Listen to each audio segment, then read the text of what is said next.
बताइएगा, IIFA awards में best film का पुरस्कार किसको मिला था? दृश्यम 2 को। बेस्ट डायरेक्टर आर माधवन को। कौन सी मूवी के लिए? रॉकेटरी के लिए। ठीक। ज्ञानपीठ पुरस्कार किसको मिला है? ज्ञानपीठ दामोदर माउजो। कौन से भाषा के साहित्यकार हैं? गांधी शांति पुरस्कार गीता प्रेस को। इंडियन साइंस कांग्रेस, भारतीय विज्ञान कांग्रेस कहाँ पर आयोजित हुआ था?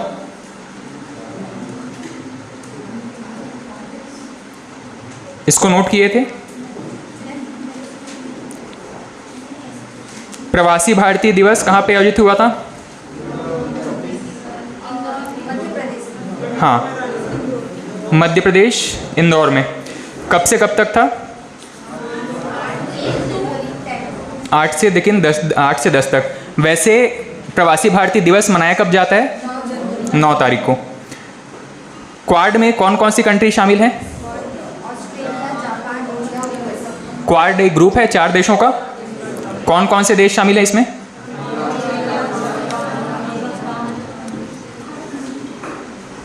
आप बताओ मैडम, कौन कौन शामिल है क्वाड में? देख चुके हो, फिर भी बता दो कौन कौन से शामिल हैं। हाँ,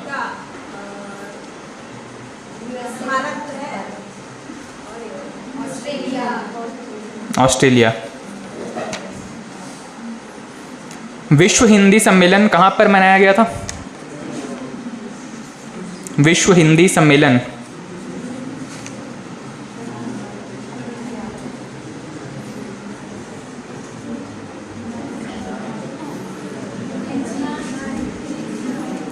लिखे हो कहीं पे? फिजी।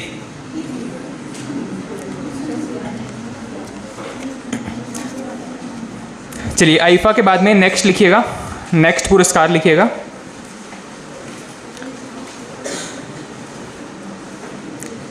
व्यास सम्मान 2022।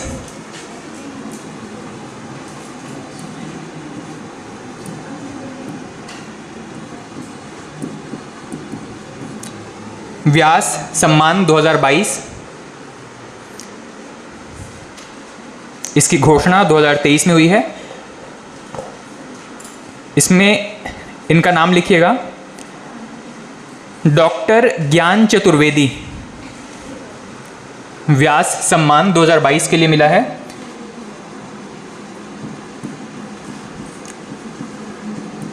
डॉक्टर ज्ञान चतुर्वेदी।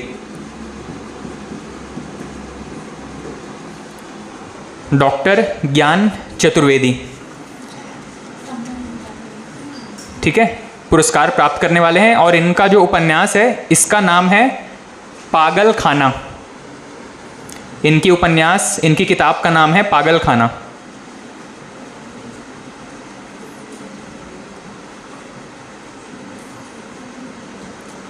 ठीक है, व्यास सम्मान ज्ञान चतुर्वेदी, उपन्यास पागल खाना। नेक्स्ट लिखिएगा, सरस्वती सम्मान 2022। सरस्वती सम्मान 2022।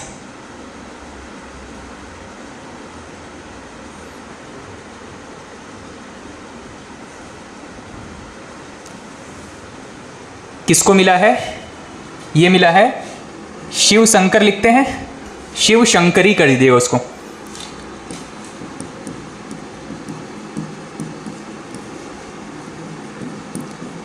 शिव शंकरी।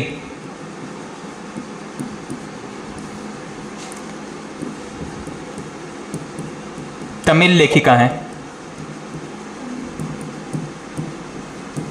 शिव शंकरी तमिल लेखिका हैं और इनकी किताब का नाम है सूर्यवंशम। किताब का नाम क्या है इनका? सूर्यवंशम।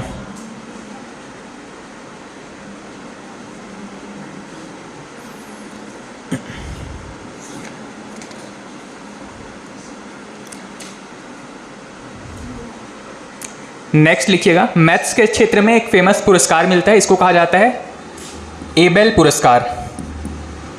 ठीक है, मैथ्स का नोबेल कहते हैं इसको। लिखिएगा, गणित का एबेल पुरस्कार, गणित का एबेल पुरस्कार 2023 के लिए मिला है लुईस कैफरेली।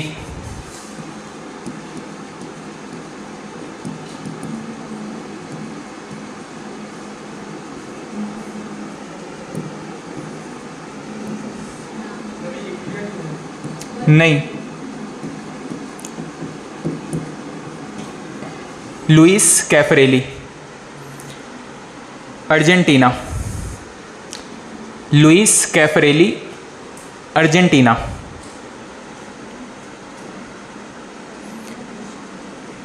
गणित का एबेल पुरस्कार लुईस कैफरेली, अर्जेंटीना के हैं। नेक्स्ट, ग्रैमी पुरस्कार। ग्रैमी अवार्ड किसके लिए मिलता है, कौन से फील्ड में है, म्यूजिक के लिए। ग्रैमी पुरस्कार 2023।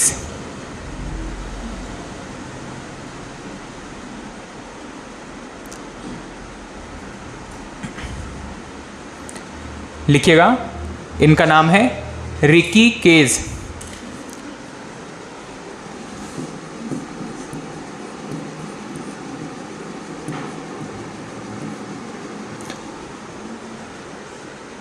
ग्रैमी पुरस्कार रिकी केज।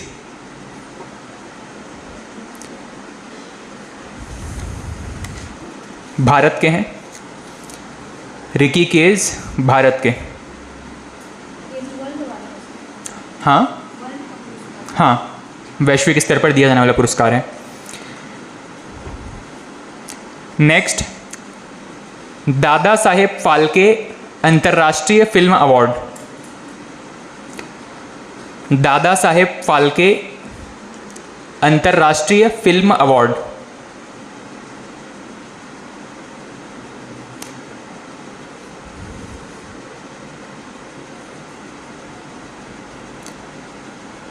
इसमें भी अलग अलग कैटेगरी में प्राइजेस मिले हैं, best film, best actor, best actress, इस तरीके से। दादा साहेब फाल्के अंतर्राष्ट्रीय फिल्म अवार्ड, इसमें सबसे पहला है सर्वश्रेष्ठ film. Best film Kashmir files.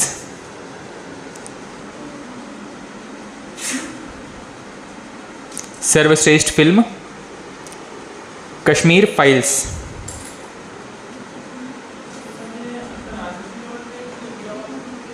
ये भारतीय स्तर, भारत का है। इसमें सारे अवार्ड्स भारतीय अभिनेताओं को ही मिले हैं। उसके बाद में है, इसी बेस्ट फिल्म के जैसा ही एक और फिल्म को ही एक प्राइज मिला है, इसको लिखिएगा film of the year. Film of the year, film of the year, RRR। Best film है कश्मीर फाइल्स और फिल्म ऑफ द ईयर है RRR।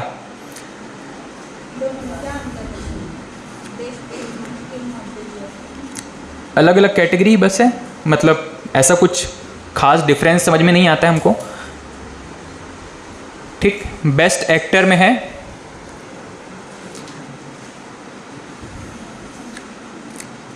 Ranveer Kapoor. Best actor Ranveer Kapoor. कौन सी मूवी के लिए हो सकता है, ब्रह्मास्त्र के लिए। रणवीर कपूर, ब्रह्मास्त्र। और बेस्ट एक्ट्रेस या सर्वश्रेष्ठ अभिनेत्री, आईफा अवार्ड में किसको मिला था, गंगूबाई नहीं है, मतलब आलिया भट्ट को मिला है गंगूबाई के लिए। आलिया भट्ट ब्रैकेट में गंगूबाई, गंगूबाई काठियावाड़ी।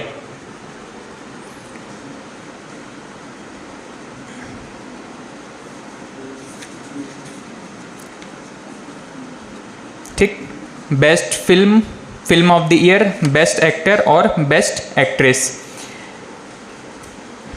नेक्स्ट, ये ज़्यादा इम्पोर्टेंट है फिल्म्स की कैटेगरी में, ऑस्कर।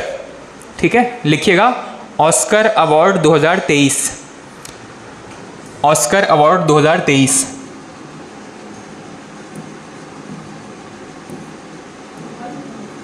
हाँ, ये विश्व स्तर पर है, ऑस्कर अवार्ड 2023, और ब्रैकेट में लिख लीजिएगा 95th एडिशन।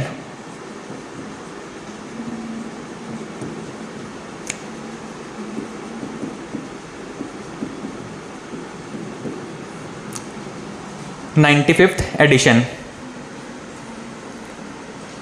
Oscar award 2023। ठीक है, इसमें लिखते जाइएगा। सबसे पहला है बेस्ट फिल्म या सर्वश्रेष्ठ फिल्म, सर्वश्रेष्ठ फिल्म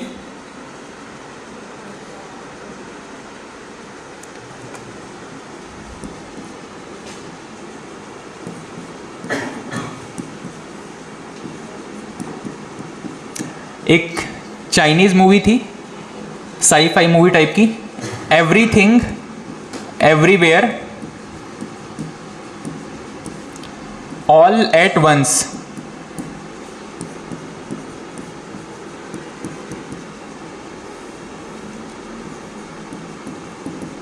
ये वाला वन है ना, all at once,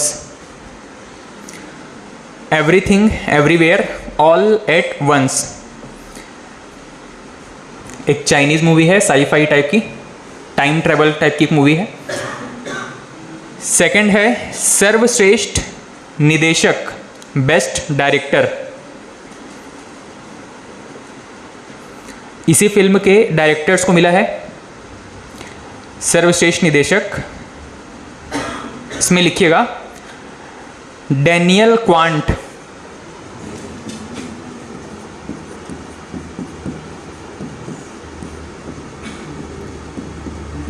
Daniel quant, और इसमें दो डायरेक्टर्स हैं, Daniel Kwan and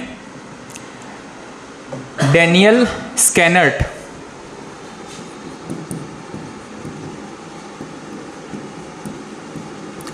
Daniel Kwan and Daniel Scheinert. इसी मूवी के डायरेक्शन के लिए मिला है इनको Everything everywhere all at Once के लिए। नेक्स्ट बेस्ट एक्टर, सर्वश्रेष्ठ अभिनेता, सर्वश्रेष्ठ अभिनेता ब्रैंडन फ्रेजर।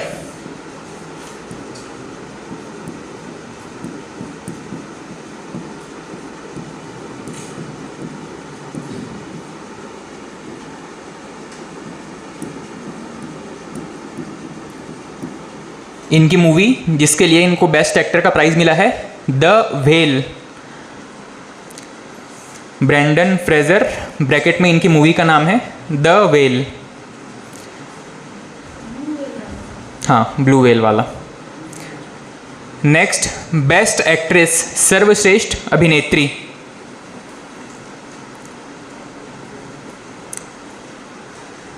सर्वश्रेष्ठ अभिनेत्री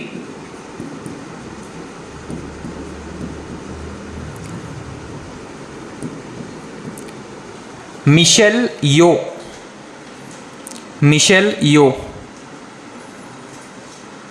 और इसी मूवी के लिए जिसको बेस्ट मूवी का खिताब मिला है, इसी मूवी के लिए इसी मूवी की एक्ट्रेस हैं Michelle Yeoh. Everything everywhere all at once, इसी मूवी की एक्ट्रेस हैं मिशेल यो।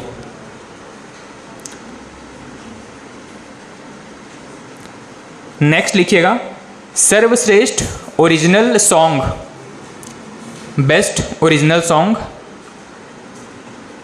ये तो पता ही है आपको, हाँ, नाटू नाटू। हाँ, इसी साल मतलब पिछले साल के लिए जो प्राइज घोषित किए गए उसमें है बेस्ट ओरिजिनल सॉन्ग।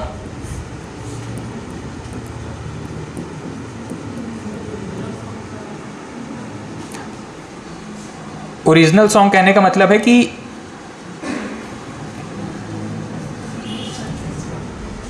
वैसे इसको ओरिजिनल सॉन्ग तो सारे ही ओरिजिनल हैं, आपके यो हनी सिंह जो गा रहे हैं सारे ही ओरिजिनल है। ओरिजिनल सॉन्ग कहने का मतलब है कि जो उनकी कल्चर को रिप्रेजेंट करता है, और इसको कहीं पे ऐसा परिभाषित किया नहीं गया है जिसको बता सके कि बेस्ट ओरिजिनल सॉन्ग कहने का मतलब क्या है। वैसे हर साल बेस्ट ओरिजिनल सॉन्ग के लिए एक प्राइज़ घोषित किया जाता है यहाँ पे, ठीक। नाटू नाटू कौन सी मूवी के लिए है? RRR के लिए। इसमें 2-3 और चीज़ें हैं जो कि पूछे जा सकते हैं एग्जाम में, इसको नोट कीजिएगा। इस मूवी के गीतकार, नाटू नाटू के गीतकार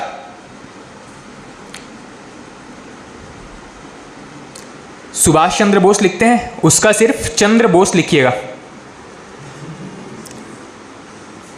इस मूवी के गीतकार हैं चंद्र बोस।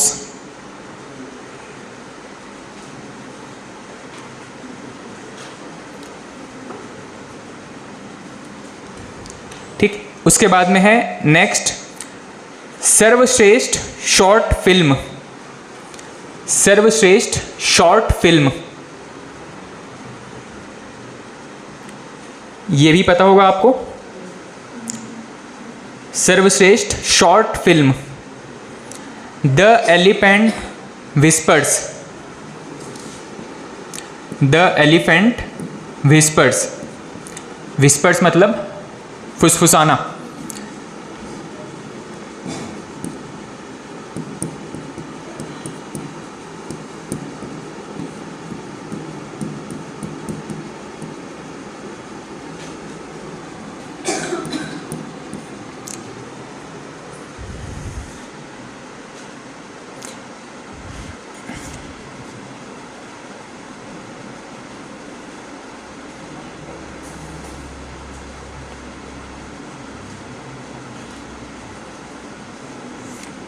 ठीक, ऑस्कर अवार्ड्स के बारे में ये इंपॉर्टेंट चीज़ें थी।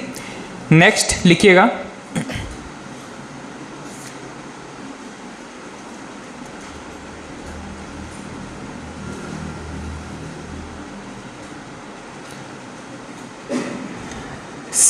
छब्बीस जनवरी। नेक्स्ट लिखिएगा, नेक्स्ट करंट अफेयर है 26 जनवरी को जो झांकियाँ निकलती हैं उसमें से कुछ झांकियाँ हैं जिनको कि पहला, दूसरा, तीसरा प्राइज़ मिला है, और ख़ास करके CGPSC में कई बार पूछा है इस साल मतलब गणतंत्र दिवस में किसको फर्स्ट प्राइज़ मिला है झांकी के लिए। इसको नोट कीजिएगा फर्स्ट, सेकंड, थर्ड में। सबसे पहले लिखिएगा 26 जनवरी 2023 में सर्वश्रेष्ठ झांकियाँ। 26 जनवरी 2023 में सर्वश्रेष्ठ झांकियाँ।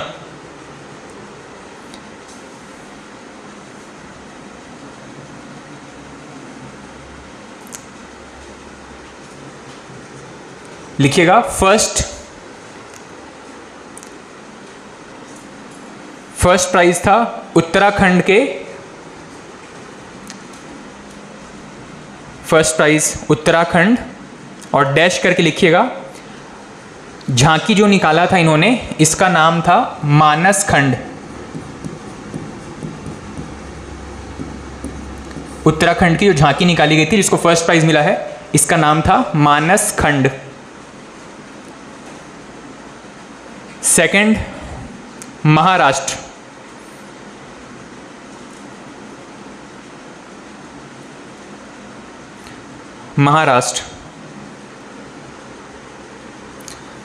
महाराष्ट्र में डैश करके लिखिएगा, इनकी झांकी का नाम था 3.5 शक्ति फीट, सॉरी फीट नहीं, पीठ, 3.5 शक्तिपीठ। शक्तिपीठ लिखते हैं, कोई माता का जो मंदिर होता है जो शक्तिपीठ है उसी में ही लिखिएगा 3.5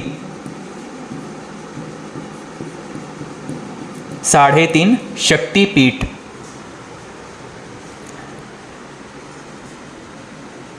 साढ़े तीन शक्तिपीठ। और लास्ट तीसरा पुरस्कार उत्तर प्रदेश।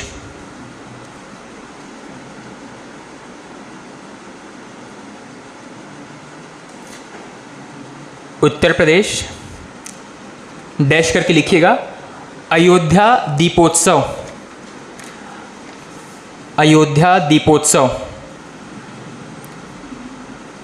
अयोध्या में जो दिवाली के टाइम दिए जलाए जाते हैं उसको सेलिब्रेट किया गया है, उसी को कहा जा रहा है अयोध्या दीपोत्सव।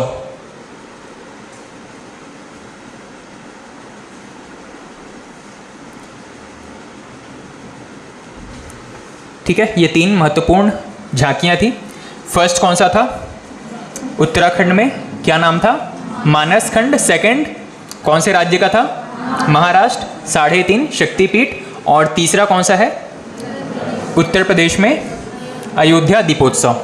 ठीक, नेक्स्ट लिखिएगा मिस यूनिवर्स 2022। मिस यूनिवर्स 2022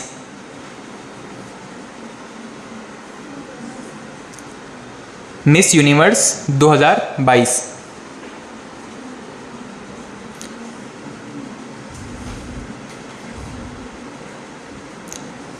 इसमें लिखिएगा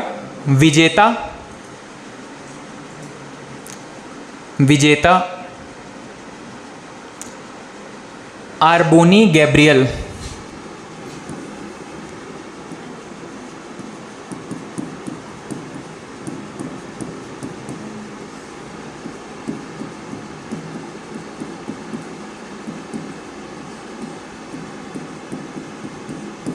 आर्बोनी गैब्रियल 2021 में किसको मिला था? भारत से किसी को मिला था? किसको? हाँ, नहीं, हरनाज सिंधु। लिख लीजिए मिस यूनिवर्स 2021, उसी में ही लिख लीजिएगा। ये तो 2022 के लिए था, इसी में लिख लीजिएगा 2021 डैश करके हरनाज संधू भारत। हरनाज संधू भारत लिख पाएंगे?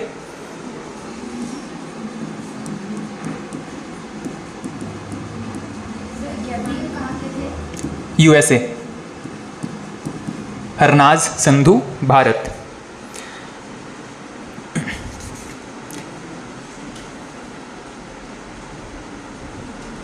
नेक्स्ट लिखिएगा पद्म पुरस्कार 2023। पद्म पुरस्कार के अंदर 3 कैटेगरी हैं, कौन कौन से? पद्म भूषण, पद्म विभूषण और पद्मश्री। इसमें हायर कौन सा है? पद्मश्री हायर है, मतलब इस टाइप से अगर देखें तो कौन सा? पद्मश्री ऊपर आएगा।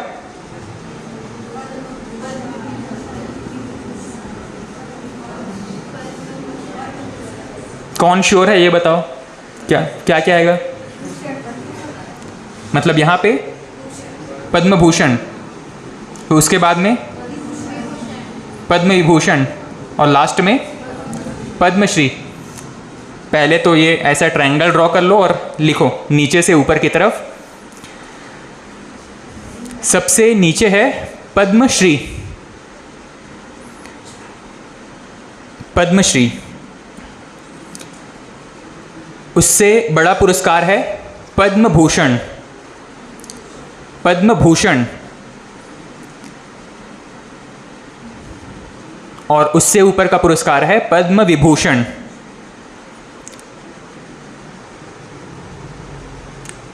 और उससे भी ऊपर का पुरस्कार क्या है? भारत रत्न। ठीक है, तो सबसे नीचे पद्मश्री, भूषण, विभूषण, फिर भारत रत्न। ठीक, अब इसमें सभी पुरस्कार तो इम्पोर्टेंट नहीं है, लेकिन पद्म विभूषण जो पद्म पुरस्कारों के अंदर सर्वोच्च पुरस्कार है, ये इम्पॉर्टेंट है। अच्छा, अभी आपने जो पद्म पुरस्कार लिखे होंगे और इसमें जो ट्रायंगल बनाया होगा, इसमें इस वर्ष के लिए कितने कितने प्राइज़ मिले हैं इसको भी नोट कर लीजिएगा। पद्म पुरस्कार 2023 में सबसे पहले है पद्मश्री 91 लोगों को पद्मश्री दिया गया है। पद्म भूषण 9 लोगों को मिला है। ये एग्जाम में पूछा गया है ना, ये डाटा कई बार, कितने लोगों को पद्मश्री मिला है या कितने लोगों को पद्म भूषण मिला है, इस तरीके से। और लास्ट में है पद्म विभूषण 6 लोगों को। पद्म विभूषण 6 लोगों को। ठीक है, तो पद्मश्री कितने को है? 91। पद्म भूषण या विभूषण 9 लोगों को क्या मिला है? पद्म भूषण, और 6 लोगों को पद्म विभूषण। अब नेक्स्ट इसी में ही लिखिएगा, ये जो पद्म विभूषण वाले लोग हैं, इन 6 लोगों का नाम, पद्म विभूषण किसको किसको मिला है, ये 6 नाम कम से कम याद रखिएगा।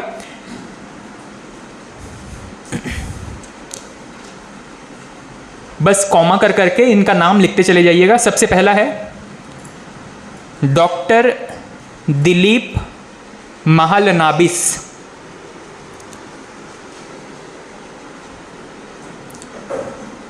डॉक्टर दिलीप पीसी महालनोबिस लिखे हैं एक बार पहले, बस उसको महालनाबिस कर लीजिएगा। डॉक्टर दिलीप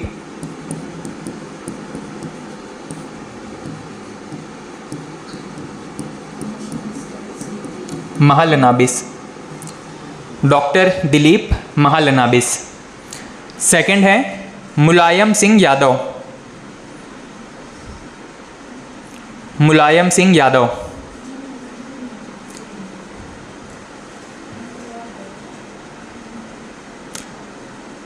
थर्ड है S.M. Krishna. S.M. Krishna. S.M. Krishna. Next है जाकिर हुसैन। जाकिर हुसैन किस क्षेत्र में है? जाकिर हुसैन किस क्षेत्र में फेमस है? जाकिर हुसैन नाम सुने हैं इसका? कौन से क्षेत्र में है? हारमोनियम, बांसुरी, तबला, वीणा? वीणा, तबला, तबला और कुछ बजाते हैं, तबला वादक हैं, ठीक है। नेक्स्ट नाम लिखिएगा बालकृष्ण दोषी। दोषी लिखते हैं, कोई अपराधी हो तो क्या लिखते हैं? दोषी। वैसे ही बालकृष्ण दोषी। बालकृष्ण दोषी।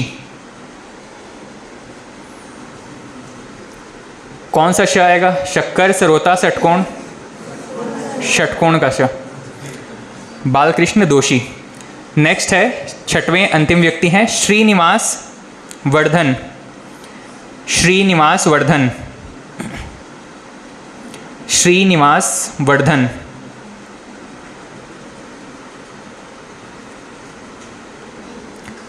श्रीनिवास वर्धन।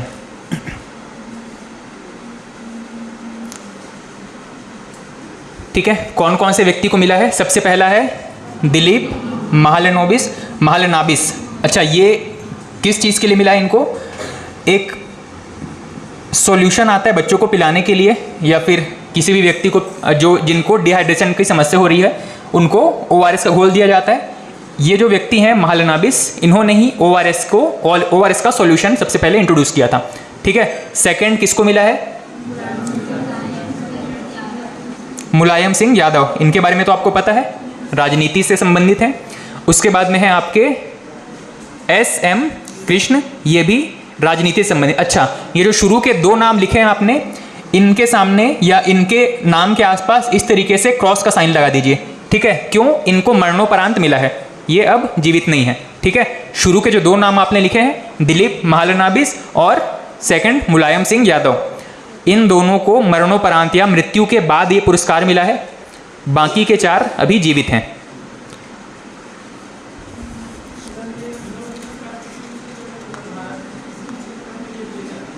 हाँ, कोई भी व्यक्ति जो अपने किसी भी क्षेत्र में प्रसिद्ध हुआ है, कुछ अच्छा काम किया है समाज के लिए, ऐसे व्यक्ति को मिलता है ये प्राइज।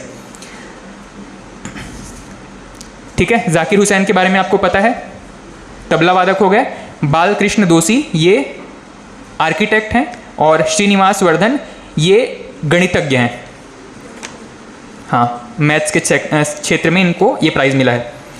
अच्छा, इनमें से बाकी जो 9 और 91 प्राइज़ मिले हैं, इनमें से कोई एक ऐसा व्यक्ति जो कि बड़ा फेमस हुआ हो, जिसको ये प्राइज़ मिला हो, ऐसे एक दो लोगों का नाम आप लिख सकते हैं, सभी के नाम तो इंपॉर्टेंट नहीं है, ठीक है। आपने सबसे पहले नाम नोट किया होगा पद्म विभूषण के लिए, ठीक है, ये 6 नाम कंपलसरी याद रखिएगा। उसके बाद में नेक्स्ट लिखिएगा पद्म भूषण। इसमें से एक या दो नाम ऐसा लग रहा है जो पूछा जा सकता है, इसको नोट कर लीजिए।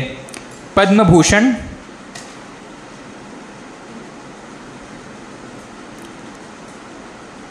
इसमें सबसे पहला नाम नोट कीजिएगा कुमार मंगलम बिड़ला। कुमार मंगलम बिड़ला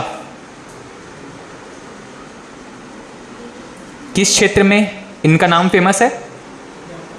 हाँ, व्यापार उद्योगपति हैं कुमार मंगलम बिड़ला।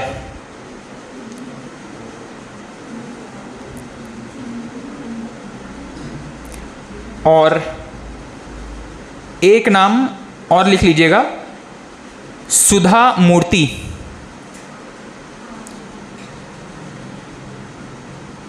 सुधा मूर्ति, हाँ मूर्ति स्टैचू वाला, सुधा मूर्ति। ये कौन है सुधा मूर्ति? इन्फोसिस के चेयरमैन कौन है? नारायण मूर्ति, उनकी पत्नी सुधा मूर्ति, ठीक है। ब्रैकेट में लिख लीजिएगा। हालांकि ये बिजनेस फैमिली से बिलोंग करती हैं, पर ये किस क्षेत्र में इनको मिला है? सामाजिक कार्य के लिए, सामाजिक कार्य के लिए इनको पद्म भूषण मिला है।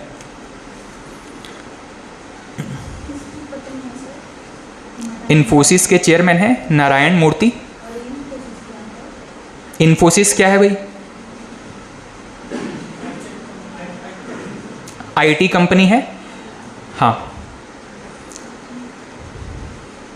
और लास्ट में लिखिएगा, ये दो नाम इंपॉर्टेंट है आपके पद्म भूषण में। उसके बाद में लिखिएगा पद्मश्री।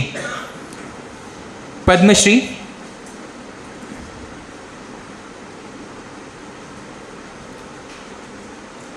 इसमें सबसे पहले है रवीना टंडन। रवीना टंडन अभी तक नहीं मरी है, ये कैसा प्रश्न है?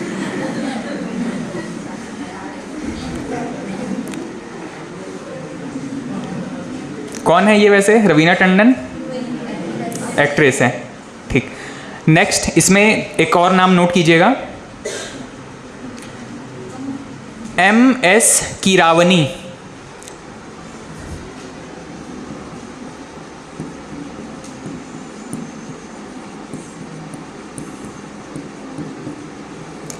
MS कीरावनी RRR फिल्म का जो गाना है नाटू नाटू, उसके संगीतकार हैं, ठीक है। इससे पहले आपने गीतकार का नाम नोट किया था, ये संगीतकार हैं, ठीक। इसमें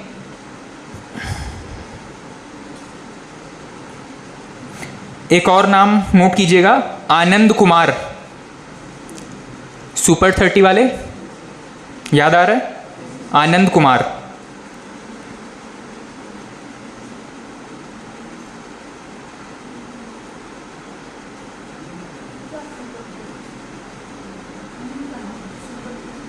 सुपर 30 क्या है?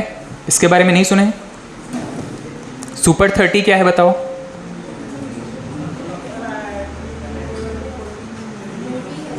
हाँ, अच्छा, सुपर 30 एक्चुअल में कोई ग्रुप है जिसके नाम पर मूवी बनी है, ये तो पता है ना? कि सिर्फ मूवी पता था?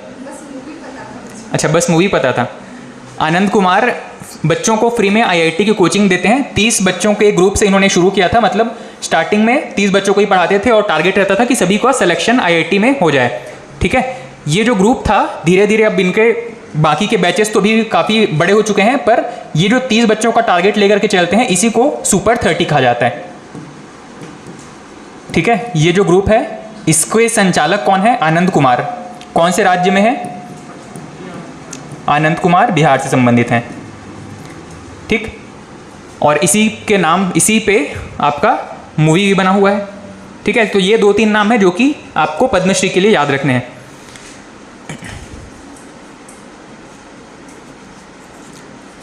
ठीक, पुरस्कारों में लगभग इतनी चीज़ें थी। नेक्स्ट हेडिंग डाल दीजिएगा,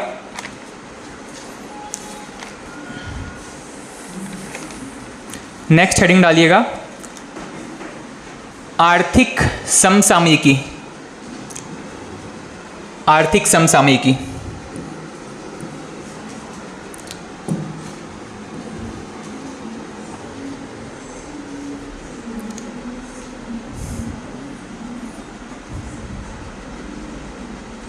इकोनॉमिक्स पर बेस्ड करंट अफेयर्स हैं।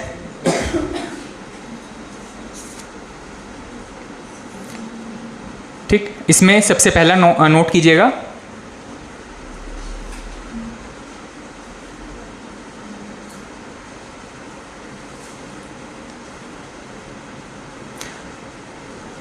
Governor of the year 2023, governor of the year 2023 विश्व स्तर पर जितने सेंट्रल बैंक्स हैं उनके गवर्नर्स की लिस्ट में से ये नाम निकाला जाता है, गवर्नर ऑफ द ईयर 2023। और जो व्यक्ति किसी राजनीतिक पार्टी को बहुत सपोर्ट कर रहे हैं उनको ये प्राइज़ मिल चुका है। शक्तिकांत दास, वर्तमान RBI governor, Shaktikanta Das RBI governor.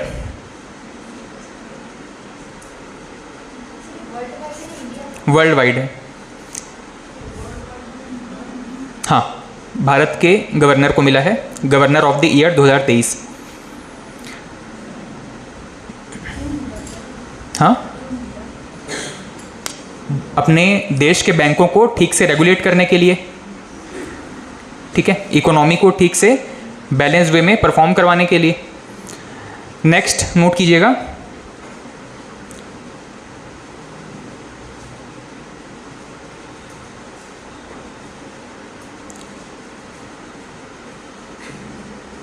विश्व के 100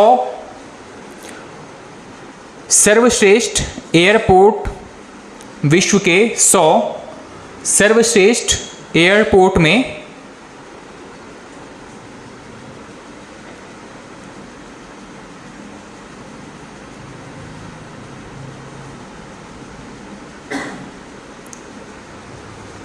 इंदिरा गांधी इंटरनेशनल एयरपोर्ट शामिल।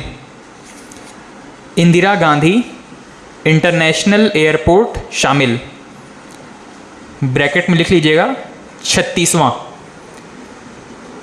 भारत के इस एयरपोर्ट को 36वां रैंकिंग मिला है विश्व के टॉप 100 एयरपोर्ट की सूची में। इंदिरा गांधी इंटरनेशनल एयरपोर्ट 36वां, कहाँ पर है ये? दिल्ली में।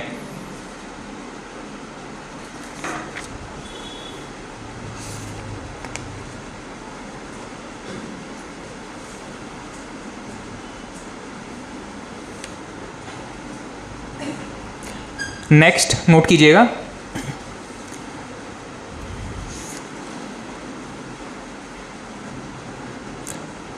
कच्चे इस्पात, रॉ स्टील, कच्चे इस्पात के उत्पादन में, कच्चे इस्पात के उत्पादन में भारत द्वितीय स्थान पर।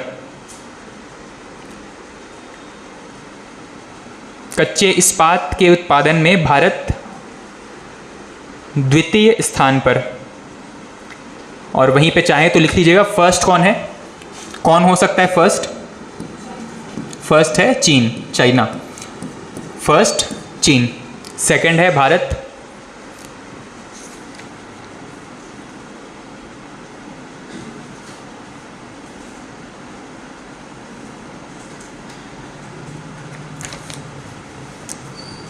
नेक्स्ट हेडिंग डालिएगा इकोनॉमिक्स में ही, बजट 2023-24, केंद्रीय बजट 2023-24।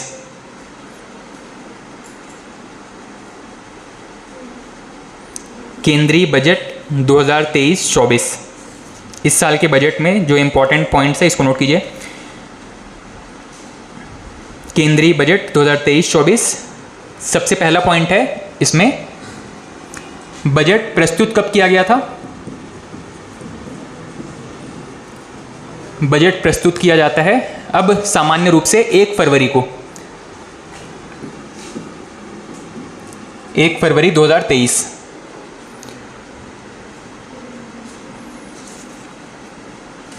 किसके द्वारा प्रस्तुत किया गया? वित्त मंत्री कौन है?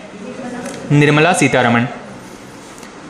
सेकंड पॉइंट लिख लीजिएगा, वित्त मंत्री निर्मला सीतारमण के द्वारा।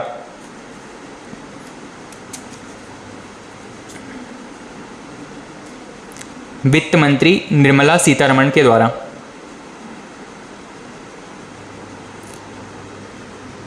बजट राशि, नेक्स्ट लिखिएगा, टोटल बजट कितने का बनाया गया था? बजट राशि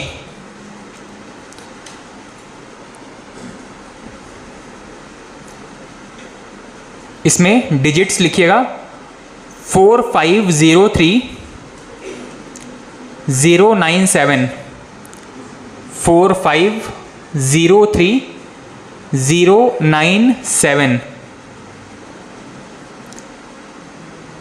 और लास्ट में करोड़, 45,03,097 करोड़ रुपए का बजट बनाया गया था। ठीक है, एग्ज़ाम में बिल्कुल आजकल एक बिल्कुल फैक्ट जो है वो बिल्कुल उसके आपके पॉइंट्स में ही पूछ लेता है। ठीक है, तो कितने का बजट बनाया गया था? 45,03,097 करोड़, इतने का बजट बनाया गया था। ठीक, नेक्स्ट बजट में ही नोट कीजिएगा,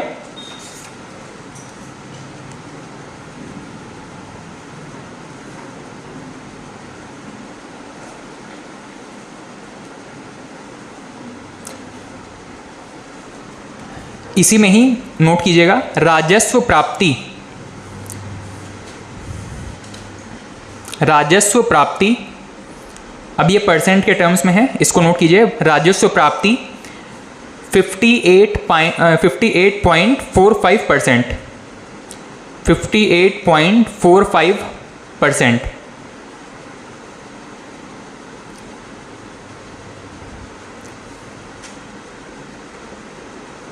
सेकंड है पूंजीगत प्राप्ति। पूंजीगत प्राप्ति कितना बच गया राजस्व में हटाने के बाद में? 58.45%, 100 में से घटा देंगे तो 41.55%, 41.55%।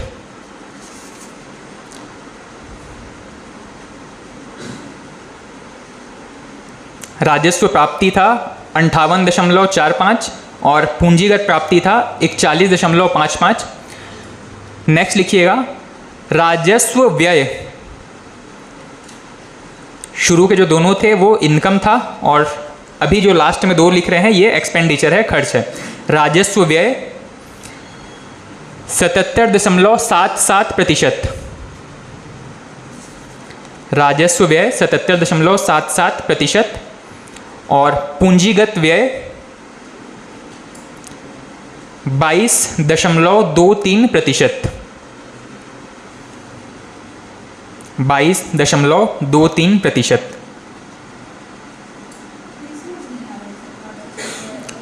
ये अभी इकोनॉमी में हम बजट जब पढ़ेंगे वहाँ पे समझ में आ जाएगा। वैसे राजस्व और पूंजी का मतलब ये है, राजस्व का मतलब है रिकरिंग, बार बार होने वाला। अब इनकम है मतलब इनकम बार बार हो रहा है, उसको हम कहेंगे राजस्व आय, और अगर खर्च बार बार हो रहा है उसको हम कहेंगे राजस्व व्यय। जैसे कि पिताजी को मान लीजिए घर में सैलरी आती है, सैलरी आने के बाद कुछ ऐसे खर्च हैं जो कि हर महीने हमको करने पड़ते हैं, जैसे कि बिजली बिल हो गया, दूध वाले को हो गया, केबल टीवी वाले को हो गया, मोबाइल रिचार्ज हो गया। ये ऐसे खर्च हैं जो कि हर महीने या एक फिक्स टर्म के बाद में आपको बार बार रिपीट करने पड़ते हैं। ये जो बार बार रिपीट होने वाले खर्च हैं इसको हम कहते हैं राजस्व व्यय। और कुछ ऐसे खर्च, कुछ ऐसे इनकम है जो हर महीने होने वाले आए होंगे, जैसे कि मान लीजिए मकान हमने किराए पर दे के रखा है तो किराया हमको हर महीने आने वाला है। ठीक है, किसी कंपनी में शेयर लेकर के रखे हैं, जो डिविडेंड होगा अगर हर महीने क्रेडिट होता है तो वो जो डिविडेंड है, जो लाभांश है, वो भी हमारे लिए क्या होगा? राजस्व आय। मतलब राजस्व का मतलब होता है जो रिकरिंग नेचर का हो, बार बार होने वाला, बार बार घटित होने वाला हो। अगर ये व्यय है तो उसको कहेंगे राजस्व व्यय, और ये आय है तो उसको हम कहेंगे राजस्व आय। ठीक है, अब कोई इनकम जो हर महीने या हर हफ्ते या हर बार में हर साल रिपीट हो रही है उसको हम कहेंगे राजस्व आय, और जो खर्च हर बार करना पड़ रहा है, हर महीने हर हफ्ते या हर वर्ष करना पड़ रहा है, उसको हम कहेंगे राजस्व व्यय। उसी तरीके से एक शब्द आपने पढ़ा पूंजीगत, पूंजी या कैपिटल, ऐसा खर्च या ऐसा इनकम या एक्सपेंडिचर जो लमसम अमाउंट एक बार में करना पड़ता है। जैसे कि मान लीजिए घर बनाने के लिए हमने होम लोन लिया, होम लोन। अब ये एक तरह से देखें तो हमारे लिए इनकम है। ये किस तरीके से इनकम है? पूंजीगत इनकम या कैपिटल इनकम। ठीक है, होम लोन का जो पैसा आपके अकाउंट में आ गया वो है आपके लिए कैपिटल इनकम। या मान लीजिए आपने कार खरीदने के लिए एक बार में एक मुश्त पैसा लगा लिया। ठीक है, कार खरीदने के लिए आपने एक ही साथ में कुछ पैसे 10 लाख एक साथ खर्च कर लिए। ये आपके लिए क्या है? Capital expenditure. बार बार इसमें खर्च नहीं करेंगे, एक ही बार में सारा का सारा पैसा यहाँ पर दे दिया आपने। ये जो लमसम अमाउंट एक बार में खर्च करते हैं इसको हम कहते हैं पूंजीगत व्यय, और जो इनकम होती है लमसम अमाउंट एक साथ उसको हम कहते हैं पूंजीगत आय। ठीक, तो दोनों में डिफरेंस क्या है? ये रिकरिंग नेचर का है, बार बार व्यय होता है या आय होता है, और ये फिक्स नेचर का होता है कि लमसम अमाउंट एक बार में एक साथ इनकम होगा या एक्सपेंडिचर होता है। इसको हम जब इंडियन इकोनॉमी में बजट पढ़ेंगे तब यहाँ पर और डिटेल में देखेंगे। ठीक है,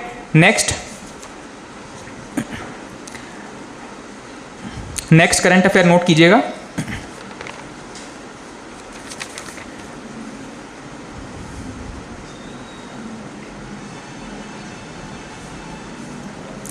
भारत के पास विदेशी मुद्रा भंडार, भारत के पास विदेशी मुद्रा भंडार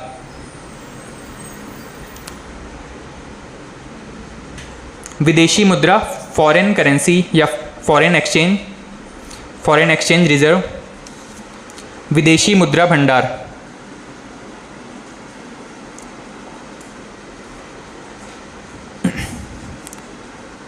इसमें लिखिएगा $563 billion, 563 billion dollar, 563 billion dollar. Covid के पहले, मतलब जब सिचुएशंस नॉर्मल थी तो ये बहुत ज़्यादा हुआ करता था। उसके बाद में इंपोर्ट करने में बहुत सारा खर्च करने के बाद में अभी लगभग 500, 550 या 580 के आसपास तक ये मूव करते रहते हैं। ठीक है, ये फिक्स नहीं है, ये बार बार कम ज़्यादा होते रहेगा। ठीक, नेक्स्ट नोट कीजिएगा इसी में ही। हाँ, कोविड के बाद का लेटेस्ट अभी जो ताज़ा आंकड़े हैं उसके हिसाब से इसमें नेक्स्ट नोट करेंगे। भारत में 5G सेवाएं, भारत में 5G सेवाएं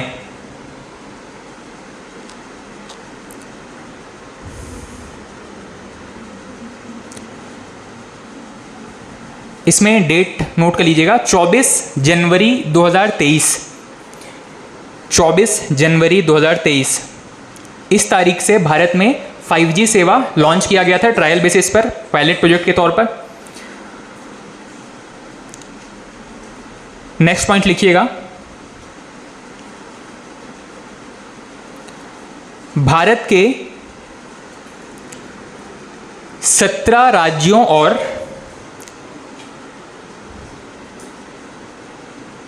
भारत के 17 राज्यों और यूटी केंद्र शासित प्रदेश, भारत के 17 राज्यों और यूटी में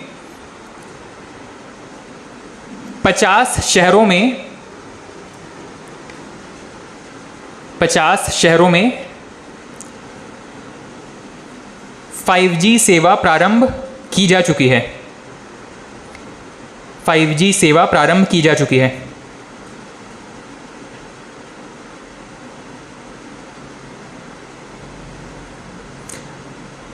नेक्स्ट पॉइंट लिखिएगा, ग्लोबल इंटरनेट स्पीड के मामले में, ग्लोबल इंटरनेट स्पीड के मामले में भारत 79th, भारत 79th 89 है कि 79 है? 89 के बाद क्या आएगा? ठीक, 79वें स्थान पर। ग्लोबल इंटरनेट स्पीड में भारत 79वें स्थान पर। हाँ हाँ, फर्स्ट नोट कीजिएगा। प्रथम स्थान पर कतर, अरेबियन कंट्री है, अरब कंट्रीज में कतर प्रथम स्थान पर। कतर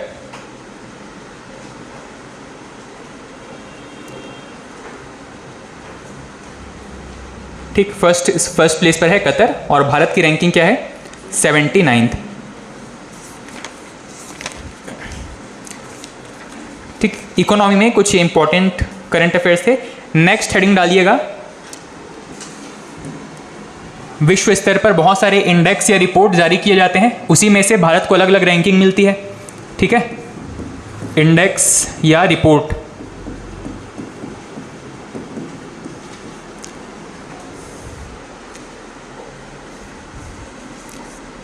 इसमें दो चीज़ें जनरली पूछी जाती हैं। कोई भी इंडेक्स, इसका नाम तो देगा एग्जाम में, पूछता है कि ये जारी किसके द्वारा किया जाता है, या दूसरा प्रश्न सामान्य तौर पे बनता है कि भारत की रैंकिंग क्या है या प्रथम स्थान पर कौन है। ठीक है, तो इन तीनों के ही इर्द गिर्द हम अपने करंट अफेयर्स नोट करेंगे। सबसे पहला नोट कीजिएगा, वैश्विक शांति सूचकांक 2023। वैश्विक शांति सूचकांक 2023। वैश्विक शांति सूचकांक 2023।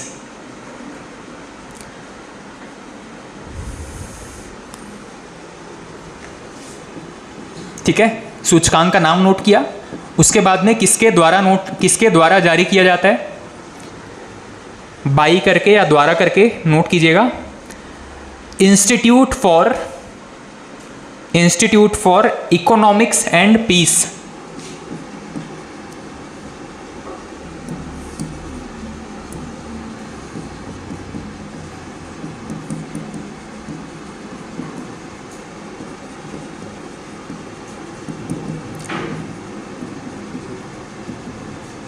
Institute for economics and piece.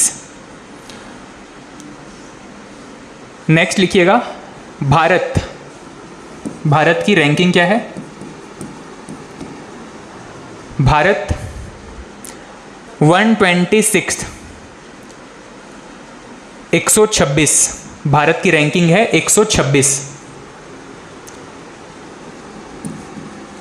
126। और कितने देशों की रैंकिंग में 126 है? तो 163, 163 इतने देशों की रैंकिंग में भारत की रैंकिंग है 126, 126।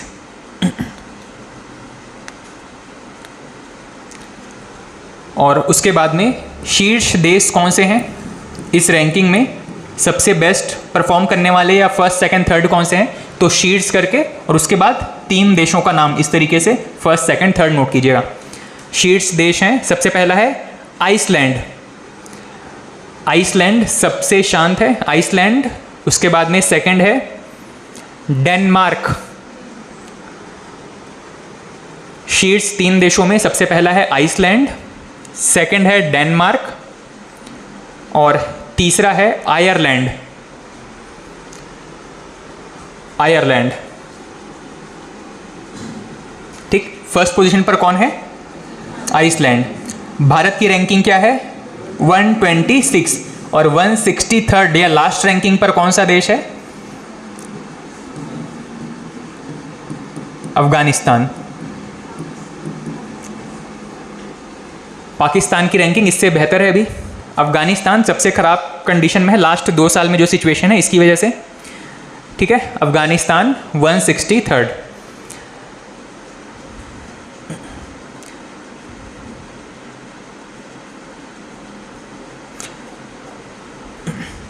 ठीक, इसमें इतनी इंपॉर्टेंट चीजें थी। नेक्स्ट इंडेक्स या नेक्स्ट रिपोर्ट है global gender gap report 2023, global gender gap report 2023। ये देखा जाता है जेंडर गैप में कि विश्व में अभी भी महिलाओं पुरुष में कितनी असमानता विद्यमान है। Gender gap report 2023।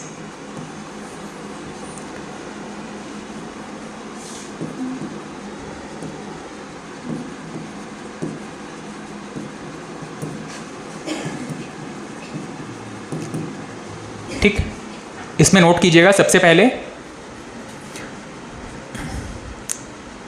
बाई या द्वारा, किसके द्वारा जारी किया जाता है? विश्व आर्थिक मंच, वर्ल्ड इकोनॉमिक फोरम, विश्व आर्थिक मंच। जारीकर्ता कौन है? विश्व आर्थिक मंच।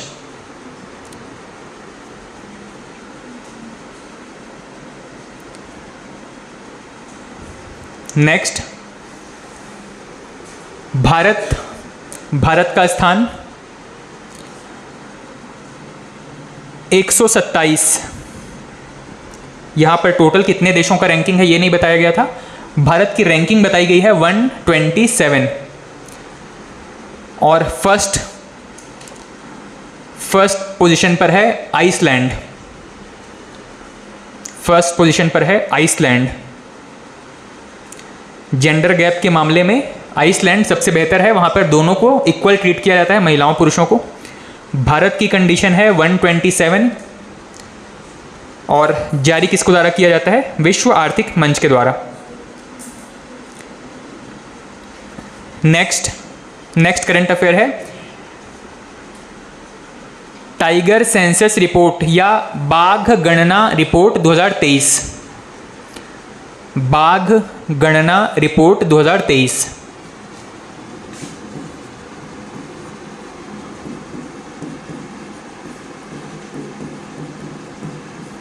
बाघ गणना रिपोर्ट 2023।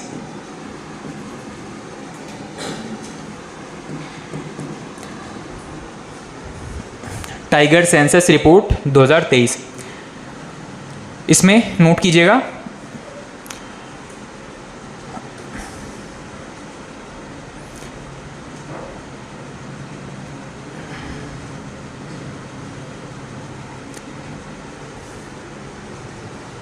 दो 2022 तक जो लेटेस्ट कैलकुलेशन हुआ था, ये रिपोर्ट हालांकि 2023 में जारी किया गया है पर आंकड़े इसमें 2022 तक के शामिल हैं। ठीक है, लिखिएगा 2022 तक भारत में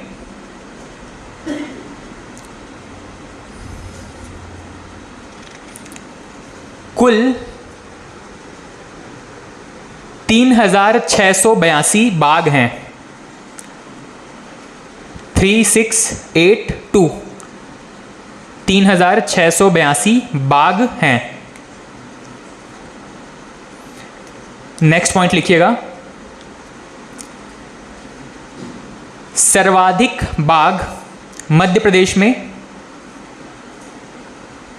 सर्वाधिक बाघ मध्य प्रदेश में, ब्रैकेट में लिख लीजिएगा 785 सर्वाधिक बाघ मध्य प्रदेश में हैं। सर्वाधिक बाघ मध्य प्रदेश 785 हैं। नेक्स्ट, छत्तीसगढ़ में केवल 17 बाघ हैं। नेक्स्ट पॉइंट है छत्तीसगढ़ में केवल 17 बाघ हैं।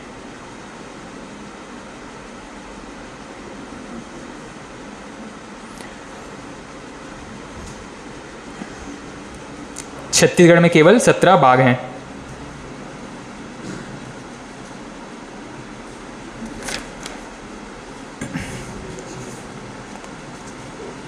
ठीक है, नेक्स्ट करंट अफेयर है फूड सिक्योरिटी के बारे में। नेक्स्ट नोट कीजिएगा खाद्य सुरक्षा सूचकांक,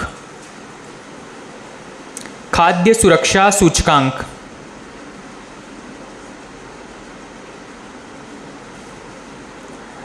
किसके द्वारा जारी किया जाता है? इसमें नोट कीजिएगा भारतीय खाद्य सुरक्षा और मानक प्राधिकरण, भारतीय खाद्य सुरक्षा और मानक प्राधिकरण, भारतीय खाद्य सुरक्षा और मानक प्राधिकरण।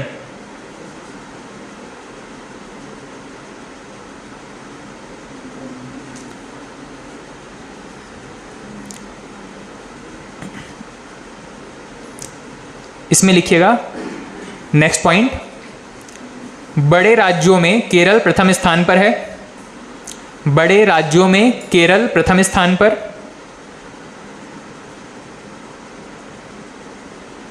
जहां पर फूड सिक्योरिटी या पीडीएस सिस्टम ठीक से काम कर रहा है, सभी को खाना मिल पा रहा है, सभी को अनाज उपलब्ध हो पा रहा है। बड़े राज्यों में केरल प्रथम स्थान पर। छोटे राज्यों में गोवा प्रथम स्थान पर। छोटे राज्यों में गोवा प्रथम स्थान पर। और यूटी में या केंद्र शासित प्रदेश में, यूटी में जम्मू कश्मीर प्रथम स्थान पर।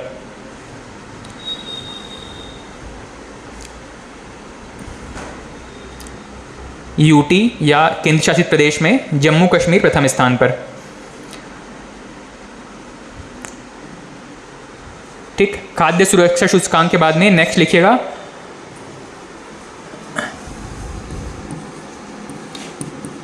विश्व प्रेस स्वतंत्रता सूचकांक।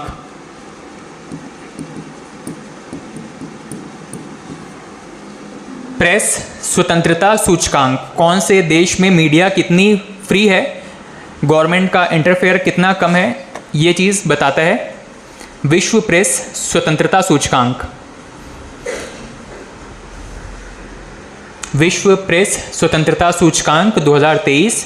और सबसे पहले किसके द्वारा जारी किया जाता है? इसके जारीकर्ता संस्था का नाम है reports without border.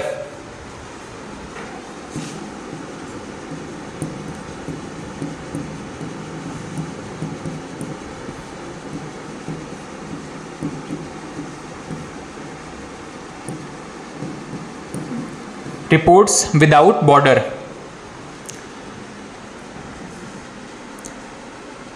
Next point लिखिएगा शीर्ष देश,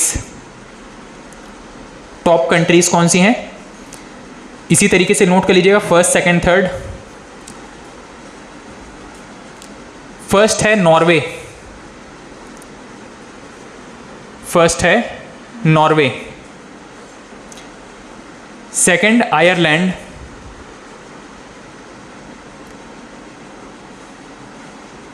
और उसके बाद में है Denmark. Norway, Ireland, Denmark. Bharat की स्थिति क्या है? भारत है 161वें नंबर पर। भारत 161, भारत की रैंकिंग है 161।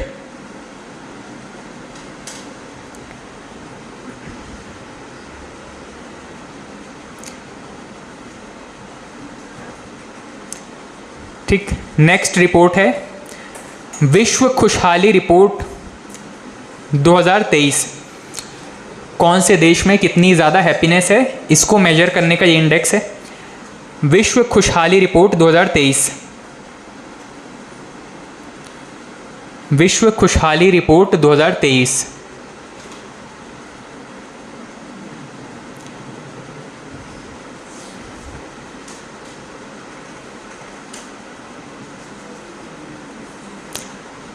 इसमें सबसे पहला है प्रथम स्थान पर शीर्ष रैंक में, सबसे पहला है फिनलैंड।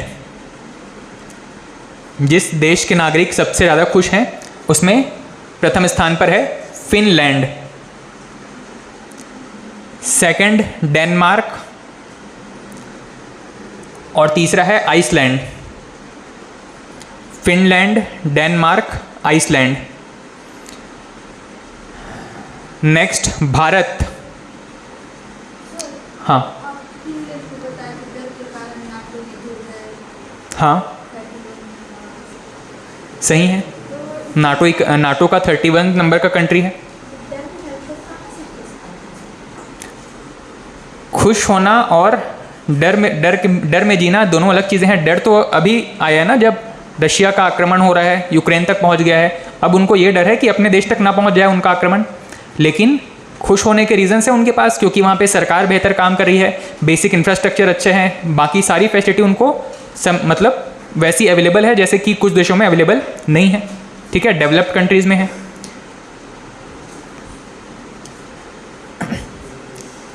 ठीक, तो सबसे खुशहाल देश में है फिनलैंड, और भारत का स्थान है 126, भारत 126, और सबसे नाखुश देश है आपका यहाँ पर जो 163 नंबर पे था यहाँ पे, अफगानिस्तान।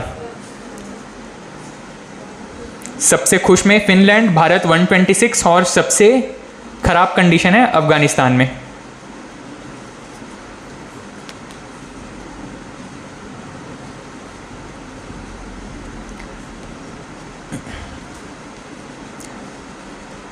नेक्स्ट रिपोर्ट है भ्रष्टाचार मेजर करने के लिए, भ्रष्टाचार बोध सूचकांक, करप्शन परसेप्शन इंडेक्स, भ्रष्टाचार बोध सूचकांक, भ्रष्टाचार बोध सूचकांक 2023।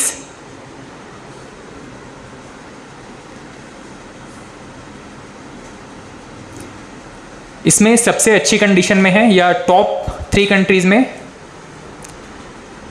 सबसे पहला नाम है डेनमार्क, करप्शन सबसे कम है उसमें, सबसे पहला है डेनमार्क, सेकंड है फिनलैंड, और तीसरा है न्यूजीलैंड।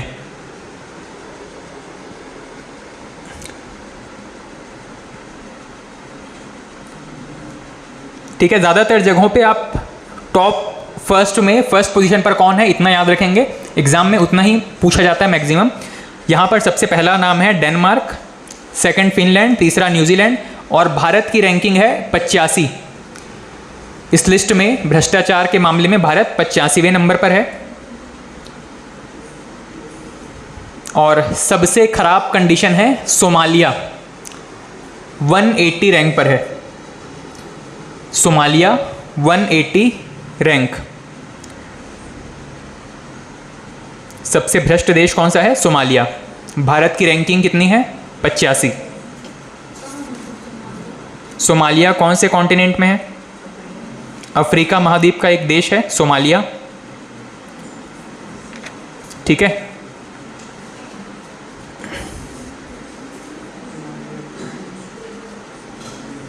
सोमालिया के समुद्री डाकू बड़े फेमस हैं।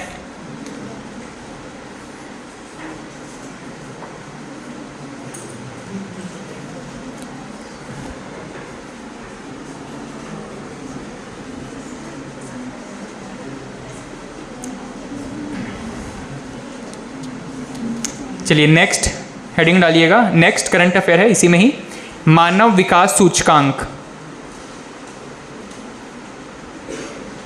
मानव विकास सूचकांक